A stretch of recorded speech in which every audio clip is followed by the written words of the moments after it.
Welcome to BibleWorm. We're on hiatus until September, but this summer we're replaying our Summer 2020 series on the Hebrew Festival Scrolls, based on my book, The Forgotten Books of the Bible, published by Fortress Press in 2018. This week, enjoy our episode on Ecclesiastes 3 and 4 from June 7th, 2020. Happy listening and see you in September. BibleWorm, BibleWorm, reading the Bible with BibleWorm.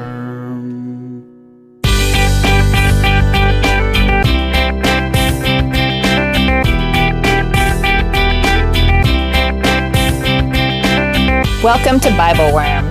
I'm Dr. Amy Robertson, here each week with Dr. Robert Williamson. We are two Bible scholars and people of faith, one Jewish and one Christian. Bobby is a professor of religion at Hendrix College in Conway, Arkansas, and the founding pastor at Mercy Church in Little Rock.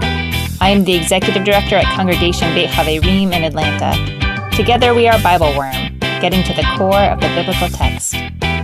This week, we read from the book of Ecclesiastes, aka Qohelet, chapters 1 and 3. We ask ourselves, is it really true that there is nothing new under the sun? We look at that most famous poem, To Everything There Is a Season, and see exactly why you'd best not look only at the net total of all of life's experiences. And we wonder what Qohelet might say about issues of justice in our time. Thank you for joining us.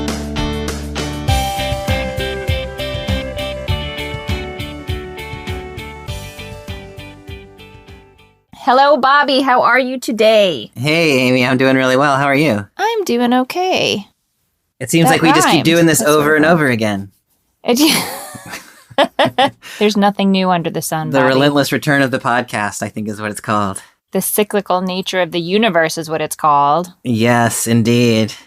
So for week 2 in Qohelet, we have for you a little bit of chapter 1, a little more of chapter 1, verses 4 through 11. And then moving into chapter 3, probably the most famous part of Qohelet, that was turned into a song by the birds that we can all sing in our heads forever. But we can sing it out loud. Yeah. We can't because of laws. That's right. We could sing it really badly in an unrecognizable fashion. Remember that time when we were trying to figure out if BibleWorm's theme song violates copyright law, and you said, as long as you sing it tunelessly like you usually do, it's probably okay. So I could sing turn, turn for everything. Turn, turn. Stop. Turn. I didn't mean it to sound like that. You just have a way of singing that's like suggestive. It suggests a melody.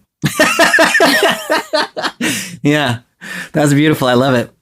So we are beginning in chapter 1, verse 4, and I am reading from the NJPS translation. One generation goes, another comes, but the earth remains the same forever. The sun rises and the sun sets and glides back to where it rises. Southward blowing, turning northward, ever turning blows the wind. On its rounds the wind returns.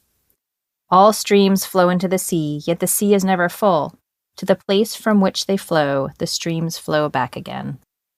I feel like in order to dig into this section, we have to go back a little bit to the verses that we talked about last time. Yeah. Those first couple verses where Qohelet introduces us to some central themes and some central vocabulary. What stands out most to me is this idea of hevel. Yeah. Futility or vanity. Can you remind us a little bit of, orient us in that conversation a little bit? Remind us what we've talked about. So the idea of hevel is this, in verse 2, the vanity of vanities or futility or something like that. It's just the core metaphor we talked about last time, is that the world is vaporous. It's transient. It's ephemeral. It doesn't add up to anything. What's the connection that you see between that and this poem? I'm curious. I mean, I guess I see this poem as sort of meditation, exploration of what hevel means. Like, what does that look like to say that everything is vanity, everything is vaporous? But your question makes me think that you don't see that. What do you see here? Well, it's kind of interesting because I relate this poem much more strongly to 1:3, which is that issue about what profit is there under the sun? What do people gain from all the toil that they toil? And you have this image here of a created order, which is, I mean, really busy. There's the sun is rising and setting, the wind is blowing here and there, the rivers are churning around. But when you get to the end of it, everything is exactly back where it started. Mm-hmm. So you've got this kind of framing of constant busyness paired by big picture stasis. And so in my mind, this is sort of the natural order showing you that that we never get anywhere. But the place where I connect to the Hevel, I think, mainly is in verse 4. A generation goes and a generation comes, the earth remains forever. So there's this kind of sense that human beings as individuals disappear quite quickly. We don't even sort of make an appearance in this poem. Like we show up as generations coming and going. Right. And so humanity itself is also in this cycle of coming and going, but any individual within that cycle is kind of inconsequential. So that in that sense, maybe there's the vaporousness of it. Yeah, hearing you talk about it, I think in some ways I've conflated those two ideas, that like part of my understanding of what it is for things to be vaporous or sort of, something that you can't build upon it. It's ephemeral, it's temporary. I've linked that so closely in my mind to the idea of you're not making progress, you're not changing things, you're not making profit. Yeah. But I appreciate that you pulled that out with a little more nuance. Yeah. But I think starting with this recognition of our profound smallness in this system really shows you where Qohelet's head is at, right? It's not even just that Qohelet himself doesn't have an impact. It's that entire generations have no impact. That we're not changing the system. The system is what it is. Yeah, no, I think that's right. The system churns on without really being too concerned about us. We come and go.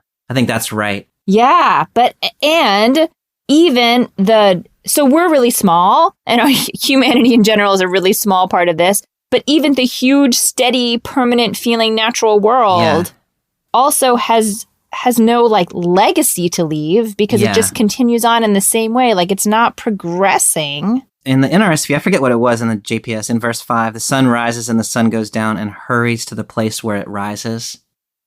The Hebrew there is shoef, which can mean panting. So you can read this as the sun rises, the sun goes down, and returns panting to the place where it rises. So then if you read it that way, then the sun is like, oh, thank goodness I made it back. And then he's just got to now it's time to do it again. Oh, that's depressing. It's like you run a marathon and then they're like, okay, you're back to the starting line, go again. Oh God, that's depressing. If you read it that way, you start to get this sense of nature is exhausted. And so it's doing these constant tasks and it's not accomplishing anything. And it's wearing out. Like the sun is like, dude, just let me go, Yeah. So yes, the sun is not making any progress, but I feel like I need to point out here that it's not at all that it's pointless that the sun rises every day. Right. Yeah. Right? Like the sun, this sustains the natural world. Yeah. But it's sustaining a patterned cyclical system. Yeah. It's not linear progress, right? Yeah. I think that is crucially important. So it's only not accomplishing anything if you think in pattern, like we were talking about last week, in patterns of profit. Yes. What is left over at the end? The answer is nothing. But if you think in terms of sustaining what is present, like if the sun stops rising and the wind stop blowing and the streams stop running, we're going to have problems real quick. We're in trouble. Yeah. Yeah, exactly. So it is accomplishing things. It's just not accomplishing anything. It's not producing anything extra. Yeah. I think that's really important. Well, I would like to hear how I want to hear about Qohelet's feelings. And I think the next couple verses give us some information about his feelings. Yeah, let's do that. Okay. So we are at verse 8. All such things are wearisome. No man can ever state them. The eye never has enough of seeing, nor the ear enough of hearing. Only that shall happen which has happened. Only that occur which has occurred. There is nothing new beneath the sun. I'm particularly drawn or interested in that word wearisome. The way the Hebrew is expressed there, yegaim, can mean all things are wearisome. And it can also mean all things are weary, which I think points in interesting kind of two directions. Like it can point back at what we were just reading about the earth and the earth itself is weary. And it can point forward toward human experience of life Like all things are wearisome. Like you just watch the sunrise every day and like eventually it's exhausting. you get exhausted. Mm-hmm. Yeah, it makes me think of these sort of periods in my life where I become aware that I am so eager to get through my list of chores or things I have to do every day. And all I want to do is be done. Like I want to be done and be on the couch. A lot of adult has been figuring out how not to bifurcate my days in that way. Like not to rush through the list with the ultimate goal of being done. Yeah. Or not all the time anyway. Yeah. But I think that really points back to the bigger messages in Qohelet. No, that's really well said. Yeah, and there's a sense in which we are never done, and that's what Qohelet is saying here. The earth is never done. We are never done, and so it's that goal of being done or having accomplished all the things that need to be accomplished. Mm-hmm. It's when you put that goal out in front of you that you get weary. You get weary, right? Mm-hmm. Because you can't get there until you die. Yeah, you know, and you'll get there. Yeah, yeah. One of the things that I love here is in verse 8, the NRSV, the eye is not satisfied with seeing or the ear filled with hearing. And in my mind, that is pointing us back to that image of the sea with the rivers rushing into it. The ear is constantly hearing things. The eye is constantly seeing things, but it never you never reach your hearing quota That's or your seeing quota. Yeah. Yeah, I love that connection. So no matter how much you see, you'll never see enough. No matter how much you hear, you'll never hear enough. And similarly, I don't know that Qohelet means it in a positive way, but like it's not like there are only a certain number of things you can see and then you've used up your seeing. One of these things that's interesting to me with Qohelet, but it's here too, is like you can read this really positively or you can read this really negatively. And like it allows both of those things. And a little bit depends on one of the things that people say about the book of Ecclesiastes is it's like the biblical Rorschach test. And what you think about it may say more about like how your own experience of the world is rather than what Ecclesiastes is actually saying. Yeah, that's really interesting. And I even find myself on some days when I read it, I'm like, oh my gosh, this is exhausting. And on some days when I read it, I'm like, oh yeah, I need to like appreciate the things I see. Yeah. Well, I mean, I think it depends sort of how wedded you are to this other model of profit and progress and linear progress. Because Qohelet does spend a lot of time bashing that to smithereens. He does. Which will hurt your feelings if that's your life, goal. What do you do with verse 9? What has been is what will be and what has been done. What has been done is what will be done. There is nothing new under the sun. I love that nothing new under the sun. Yeah. It's so dramatic. You know, there have been some parallel phrases to that found in other ancient Near Eastern texts.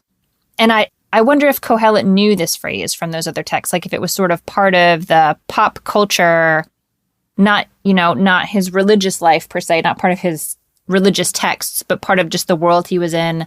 And it gives me this image in my mind of him trying to make sense of the world that he sees and the religious texts that he has and just sort of all the different inputs that he's sifting through and ruminating on in this book, for the whole book. Yeah. Do you have particular thoughts about that phrase or responses to it? Sometimes people will read this as there's nothing new under the sun, which means there are new things over the sun. So he's sort of bifurcating earthly and heavenly reality. Uh-huh. The rabbis of the Talmud like that idea too. Oh, yeah. Oh, that's interesting. That it's like a directive to be more focused on the spiritual world. Like there's nothing to see here, folks. Yeah. Like don't direct your attention at the rising and setting sun. Yeah. Instead, think of the spiritual world. Think of bigger things. Yeah. Yeah.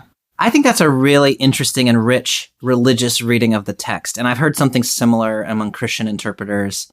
I don't think that is probably what Qohelet means because, as we talked about last week, he thinks what's going on in the heavens is completely inscrutable and we don't have any access to those things. And so he's almost sort of closed that door to say, well, we don't know what's going on in the heavens, so we got to focus here. Mm-hmm. So I think what Qohelet is probably saying here is that we don't know what's happening in the heavens, and so we've got to focus here on the earth. But what happens here on the earth is just repetitive, and nothing innovative or new ever happens. Let's read the last two verses of this section. Yeah. And because they tie a little bit into this theme too, and then we can return to the conversation. Okay, we're on verse 10.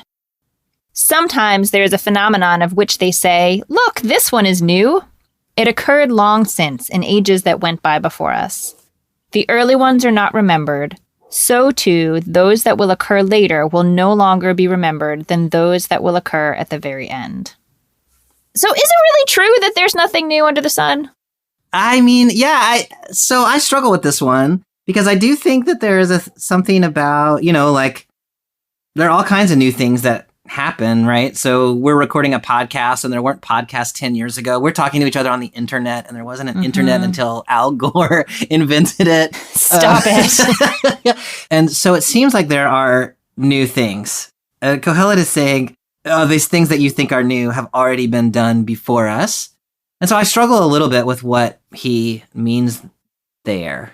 Maybe he means that like the dinosaurs had an internet and we don't know about it because it says the ages that went by before us. So like way before us. You don't know what happened? Yeah. Ooh, we could be like, BibleWorm could become like the new source of conspiracy theories about the origins of technology. Nothing would make me happier.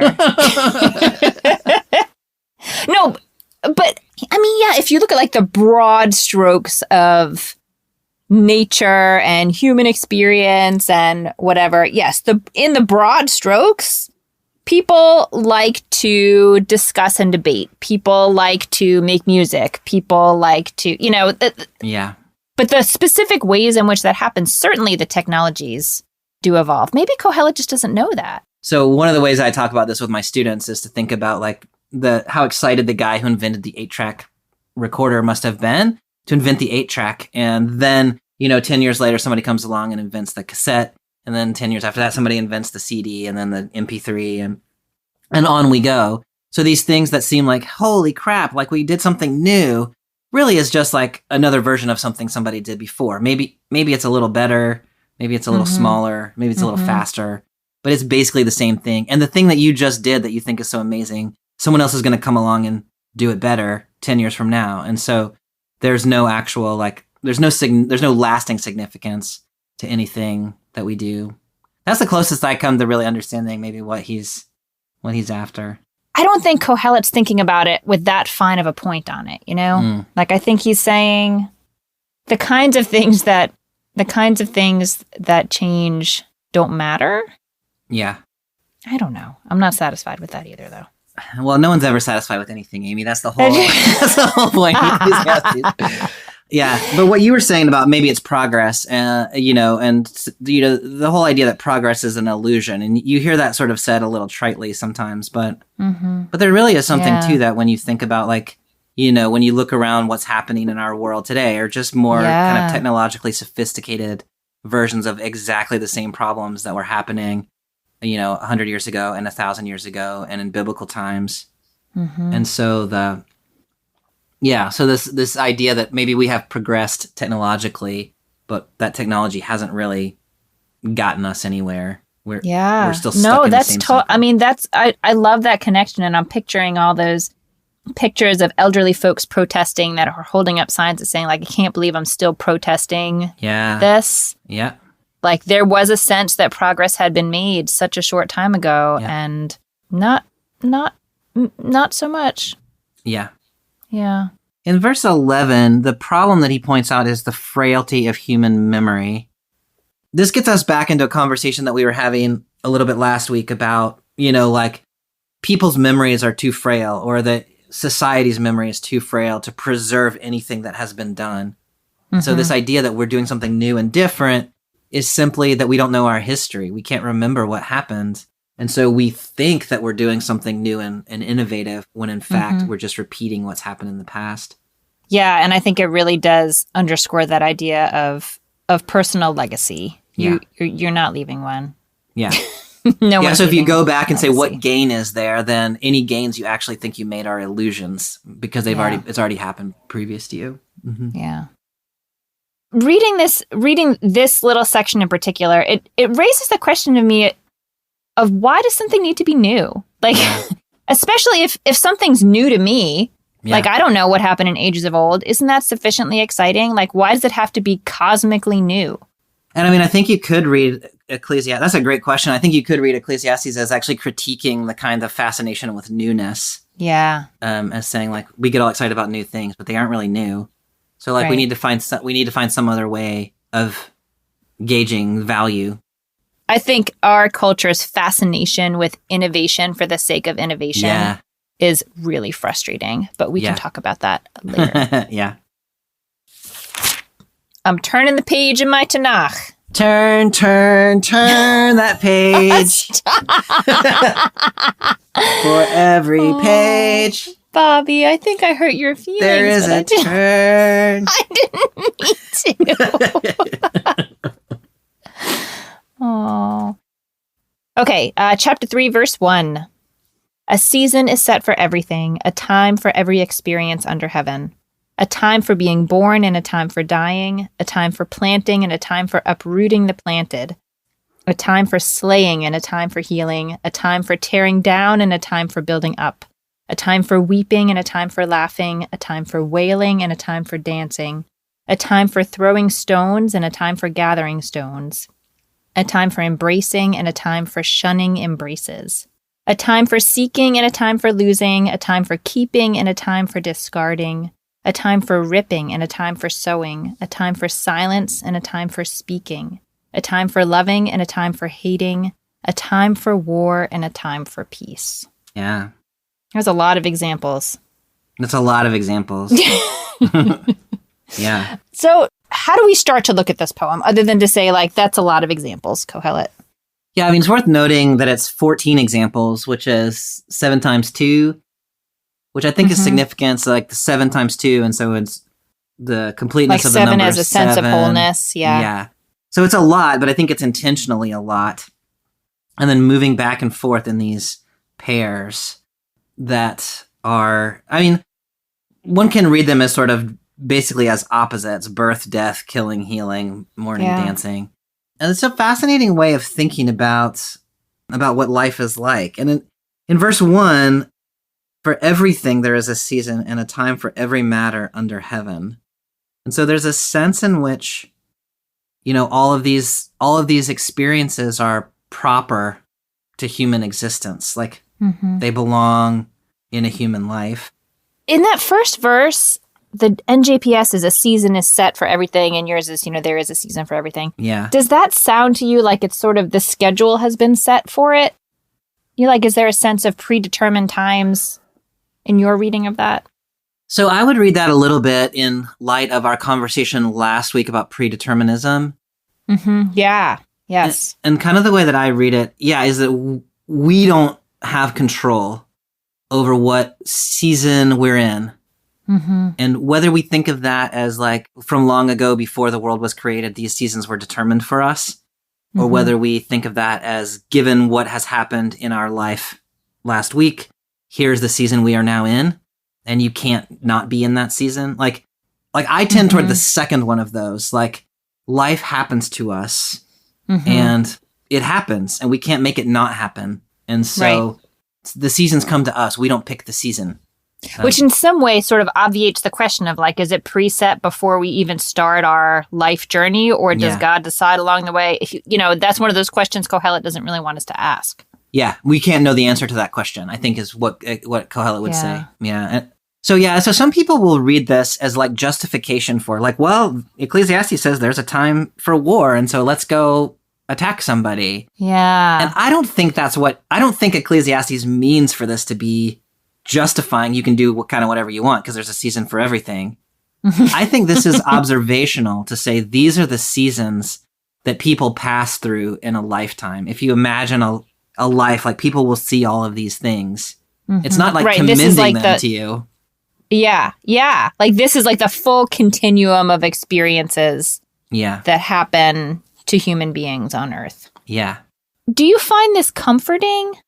Like, there's a beauty to it. On the one hand, like, instead of thinking of life as this trajectory that goes from here to there, and we can achieve a state that is permanently, like, we can achieve a happily ever after that really is ever after happy, which is a lot of pressure. Yeah. This is saying, look, your life is going to move back and forth between these poles and these, like, 14 different poles. Like, it's going to cycle. Yeah. And so you're never going to achieve permanent happiness. You're never going to achieve permanent anything. Right. Right. So we spend a lot of time grieving when we're happy and then lose lose whatever we feel it Yes. was that was making us happy. We grieve. Yeah, and even we achieve happiness, and we can be so anxious that we're going to lose happiness Yes. that we forget to be happy. And what this poem is saying kind of relieves you of that, and it's saying like, look, Yeah. the beauty part of this is if you're in a time of mourning, like your mourning is not going to last forever. There's going to be dancing again, and it may not seem like it Yes. right now, but dancing will happen again. So like, let this season be what it is. Don't wish it was something else. And eventually, with the passage of time, it will yield to something better. Yeah, I can certainly see the comfort in that. Like, no feeling lasts forever. Yeah.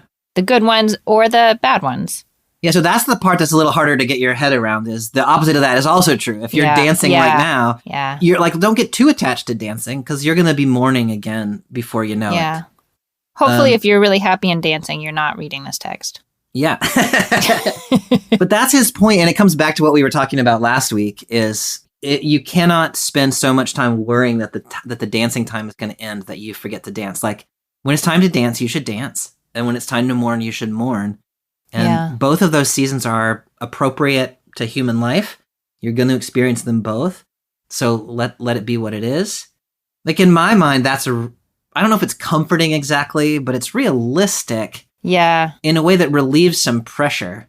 And creates space for sadness and hard things in our lives, and doesn't make us feel like, stop wailing.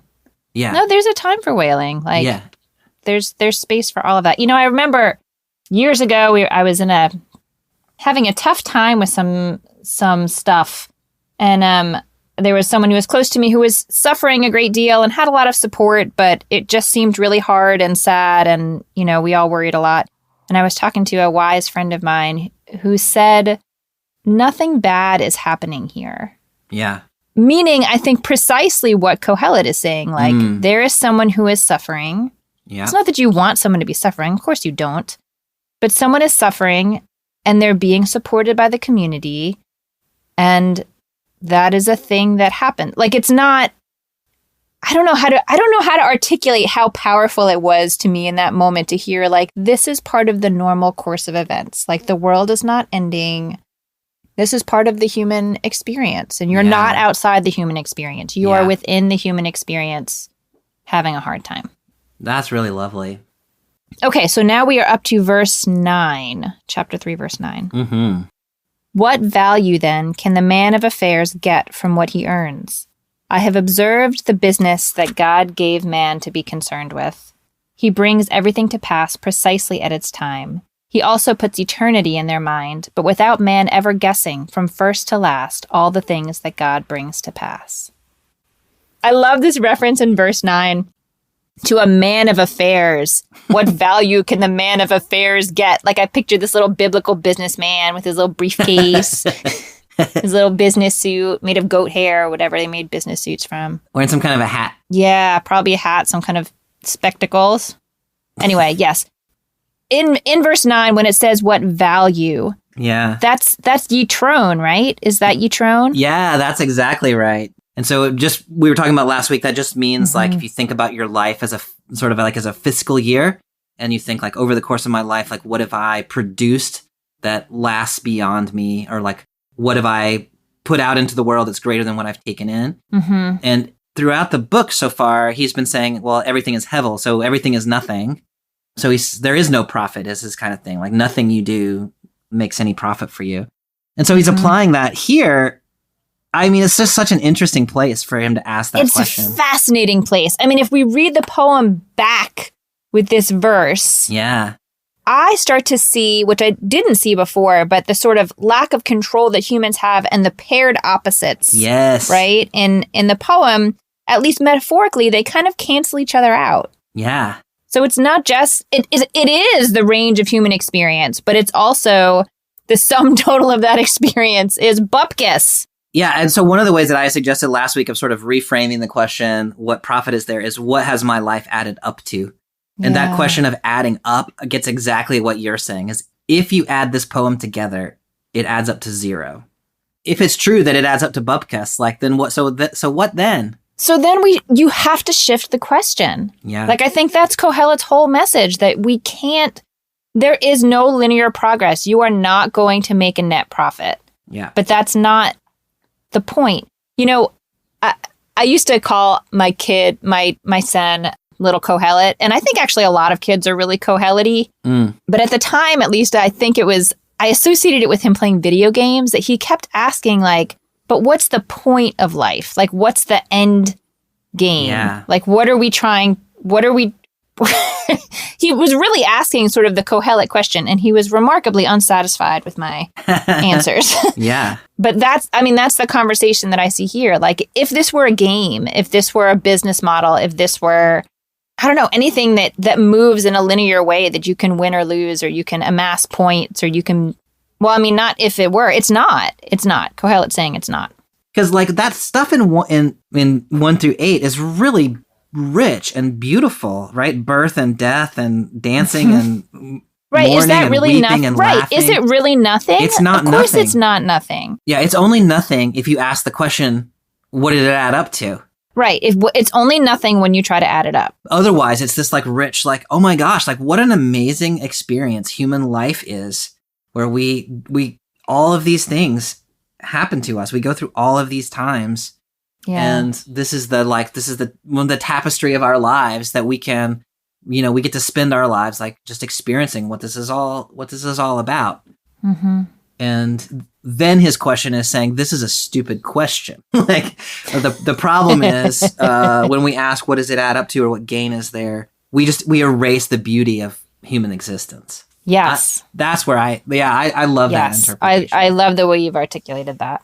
We erase the beauty of the whole thing when we try to see it through that lens. Yeah.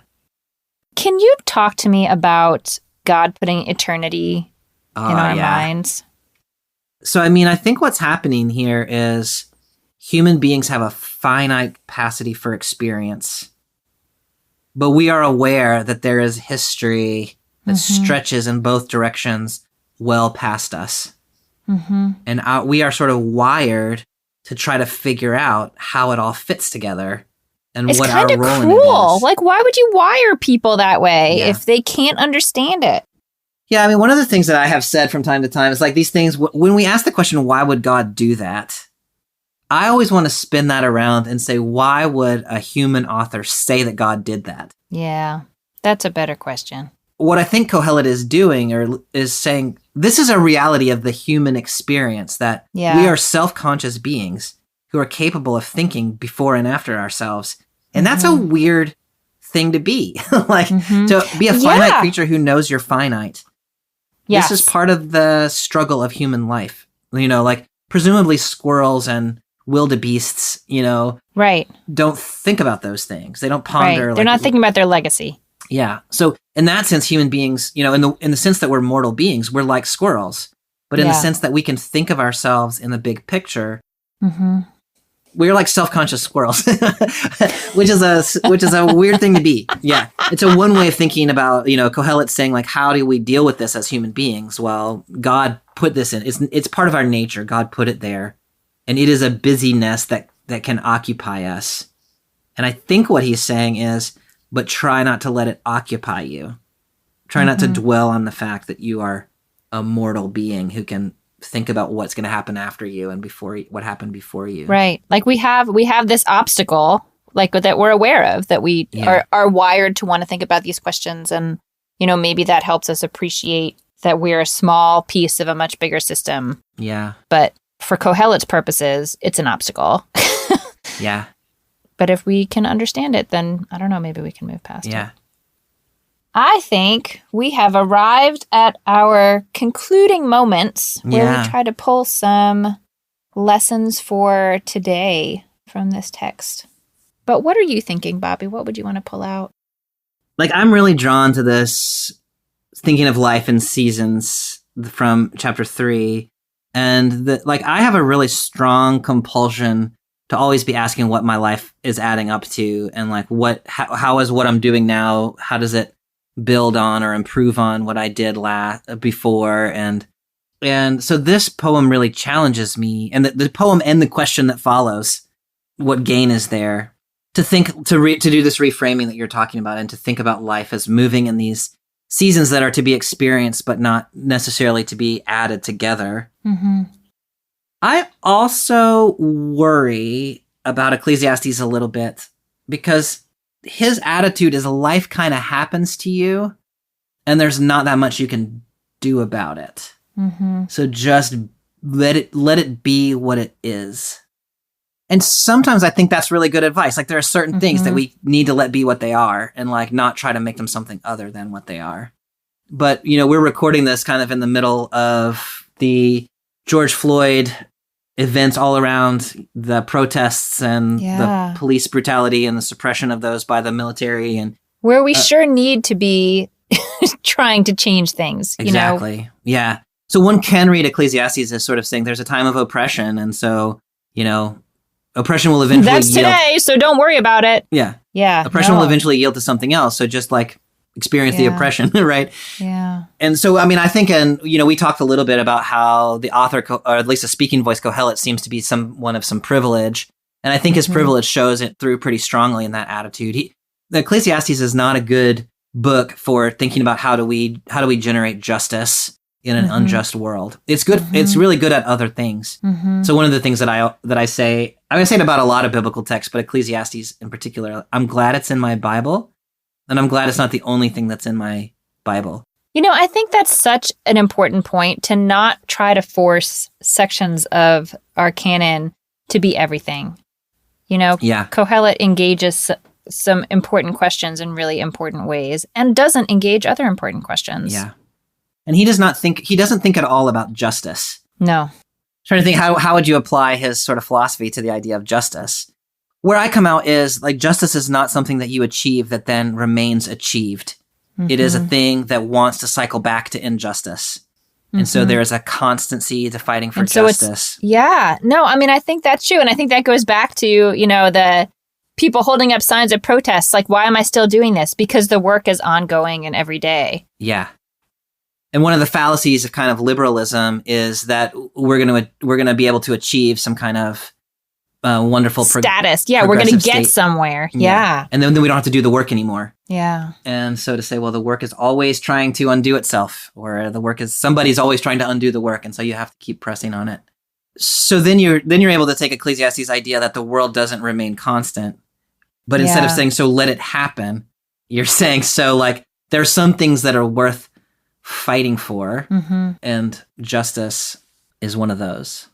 Yeah. I don't know what Ecclesiastes would think about that, but I wish that he had thought more about it, I guess. That's why there's a continuing tradition. Yeah. Where do you go when you read these texts? Well, this text is read on Sukkot in the Jewish tradition. Sukkot is a harvest festival in the fall. It is just lovely. It's a celebration, and people build sort of outdoor hut-like structures, and you're supposed to dwell in your hut as much as you can over the course of the week and eat your meals in there. And it's a beautiful holiday. It's about a week long. And I often hear the question, why would we read such a depressing text as Qohelet at such a happy occasion? Yeah. And one response I've heard is just that, you know, we have to remember that there's sadness in every happiness and happiness in every sadness. But I don't like that one too much, so we're not going to use that. There is sort of inherently in the celebration of Sukkot, like there is a celebration of this moment that you're in, right? You have your harvest, and it's and you should enjoy it. And you should enjoy it in part because you can't just put it aside and save it forever. Like if you had a great bounty, that's wonderful, but it has a timestamp on it, right? And even if it was a great harvest, you're going to have to start over and do it all again next year. Yeah. You can't say, I've reached this level of harvest and now I can rely on it every year. I mean, you can take good care of your soil or not take good care of your soil, but the work continues and you don't get to just check it off your list and be done. And there's an inherent vulnerability about it. Like we are at the mercy of a system we can't control. There could be crazy weather. There could be locusts. There could be, you know, whatever. We could have a good harvest or a bad harvest, regardless of our efforts.